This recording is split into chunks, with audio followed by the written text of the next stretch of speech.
Hello everyone, welcome back to my channel. So आज का इस वीडियो में बहुत कैजुअली बना रहा हूँ। You guys can see me wearing this hoodie because Australia में अभी बहुत ज़्यादा ठंड है। जुलाई का महीना है ये। जुलाई के महीने में सबसे ज़्यादा ठंड होती है ऑस्ट्रेलिया में because Australia is in the southern hemisphere. So climate जो है वो अपोजिट होता है, उल्टा होता है अपने इंडिया से। आज की इस वीडियो में मैं ये शेयर करने वाला हूँ कि मूव क्यों किया Australia, why did I move to Australia from India. So there are few reasons. पहली बात, I was an IT student in India and I was doing my degree from Gujarat. I mean I completed my BCA in 2019. So I thought कि नहीं, चलो अभी masters के लिए जाना चाहिए. So my first preference was doing my masters in India when I was pursuing my BCA. So मैं colleges देख रहा था, मैं universities देख रहा था, नॉर्मल मीडियोकर टाइप की यूनिवर्सिटीज भी देखे और थोड़े IIM टाइप की यूनिवर्सिटीज भी देखे जो थोड़ा अपने औकात से बाहर जैसा है. बट या मैं थोड़ा एक्सप्लोर कर रहा था, फीस वगैरह कितना होता है वो सब देख रहा था, राइट. बिकॉज आप जब बिकॉज आजकल एजुकेशन एक इन्वेस्टमेंट की तरह हो गया है, right. If you are putting your money, you want to make sure that you are getting the best outcome out of it, right? तो मैंने थोड़ा रिसर्च किया कि हाँ मतलब कौन सी यूनिवर्सिटी में जाना अच्छा रहेगा, कौन सी यूनिवर्सिटी का फीस ज्यादा है कम है, वो सारी चीज में देख रहा था.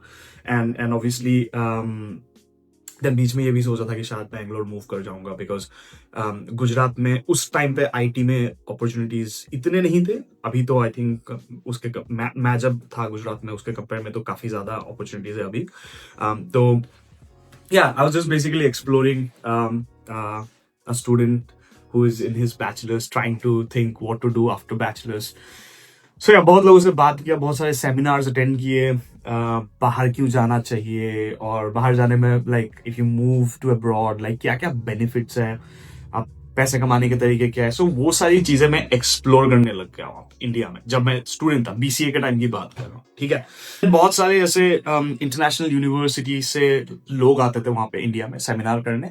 मैं वो सारे सेमिनार्स अटेंड किया हुआ था and then I have gotten a idea कि हाँ मतलब क्या होता है, प्रोसेस क्या है, फीस वगैरह कितना लगता है, पैसा कितना खर्चा होगा. So all that thing because मैं कोई इतने रिच फैमिली से नहीं आता कि like I had that capability of spending may be lakhs of rupees and like you know go abroad and like you know पढ़ाई करो and then part time job भी ना करो, वैसा वो नहीं था मेरा. So yeah, my first concern was the money factor because foreign में education इतना सस्ता नहीं है, right?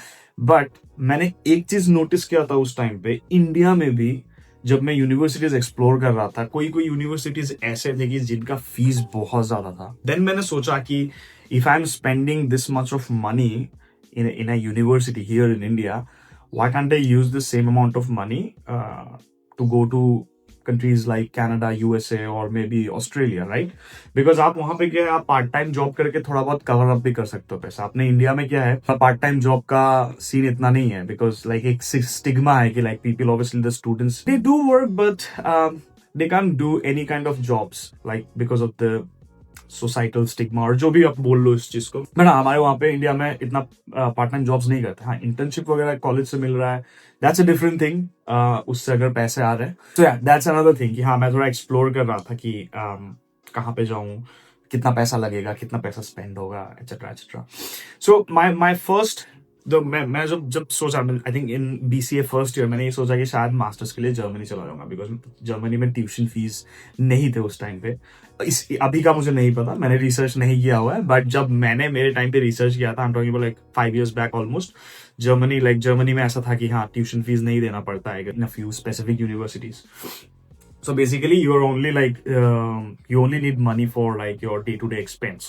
But the only disadvantage that I found for Germany was that you had to learn the German language. There was some criteria. तो इसीलिए थोड़ा कच्चा पक्का हो रहा था, जाओ ना जाओ ऐसा.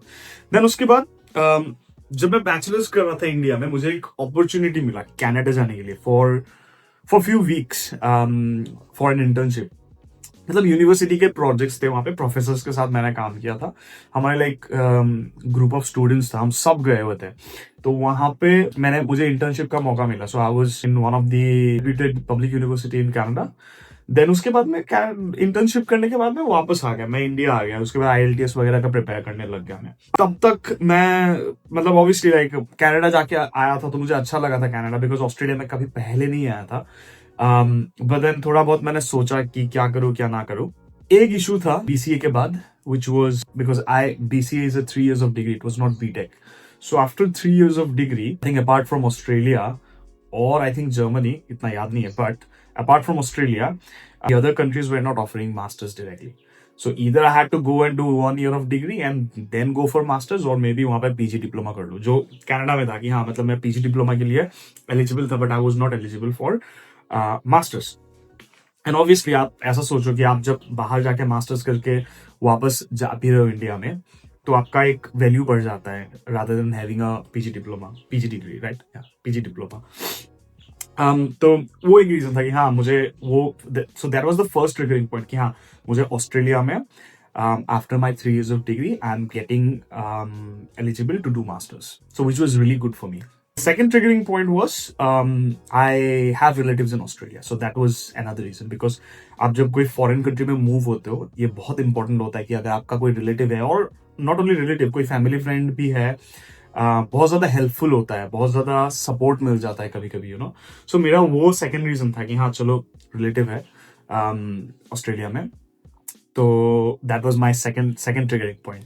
बिकॉज कनाडा में कोई नहीं था, कनाडा में मैं जाके मेरे थोड़े फ्रेंड्स थे, there is no like relative और फैमिली फ्रेंड, ऐसा कोई नहीं थे। So the second triggering point to come to Australia.